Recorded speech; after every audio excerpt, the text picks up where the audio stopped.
fabrication additive entre dans l'ère de l'industrialisation. La récente accélération des investissements en témoigne, à l'instar de la création par Safran d'un campus dédié à la fabrication additive ou du soutien apporté par Dassault au programme Aeroprint.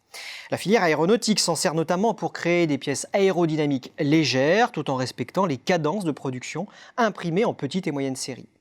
L'automobile adopte également cette technologie pour produire des pièces à forte valeur ajoutée. Troisième marché phare de l'impression 3D, le médical, notamment pour la création d'implants et de prothèses sur mesure. Au total, le marché mondial de la fabrication additive a représenté un chiffre d'affaires de 9,5 milliards d'euros en 2019 selon nos premières estimations, en hausse de 20% sur un an. Cependant, la France affiche un retard considérable. Premièrement, les fabricants français d'imprimantes 3D sont peu nombreux. Ensuite, ils se positionnent majoritairement sur le segment grand public, qui est peu porteur, contrairement à l'impression professionnelle. Enfin, les acteurs tricolores se trouvent pénalisés par la faiblesse de la demande intérieure, en lien notamment avec la désindustrialisation du pays. À l'échelle planétaire, ce sont les Américains Stratasys et 3D Systems qui dominent largement la fabrication additive. Les deux leaders sont présents sur l'ensemble de la chaîne de valeur, de la fabrication d'imprimantes 3D à l'édition de logiciels. Mais face à l'offensive d'acteurs low cost et à la baisse des ventes sur le segment grand public, Stratasys et 3D Systems ont dû se retrancher dans l'impression 3D professionnelle. Sauf que là aussi, sur ce créneau, la concurrence s'intensifie avec l'arrivée de nouveaux acteurs, notamment ceux issus de l'impression 2D.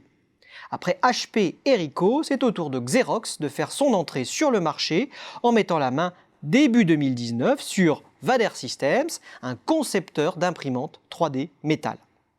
Pour s'ériger en alternative crédible face aux autres méthodes de production, notamment sur le segment des pièces de petite et moyenne série, les fabricants sont tenus d'augmenter la vitesse des machines. De leur côté, les prestataires de services d'impression 3D investissent dans la modernisation et l'automatisation de leur parc d'imprimantes. Et au-delà de l'aéronautique, de la santé et de l'automobile, les spécialistes ont encore de nombreux marchés à conquérir.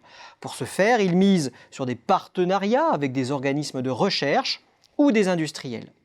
Le fabricant Adobe a signé en juin 2018 un partenariat de 2 ans avec Decailleux STI, spécialiste de la transformation des métaux.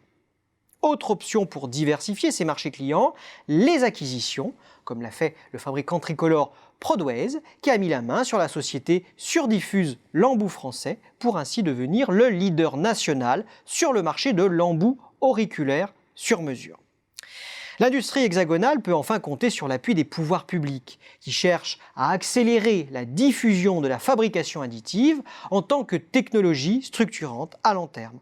Je pense notamment au plan 3D Start PME, qui vise à sensibiliser les petites et moyennes entreprises aux avantages de cette technologie.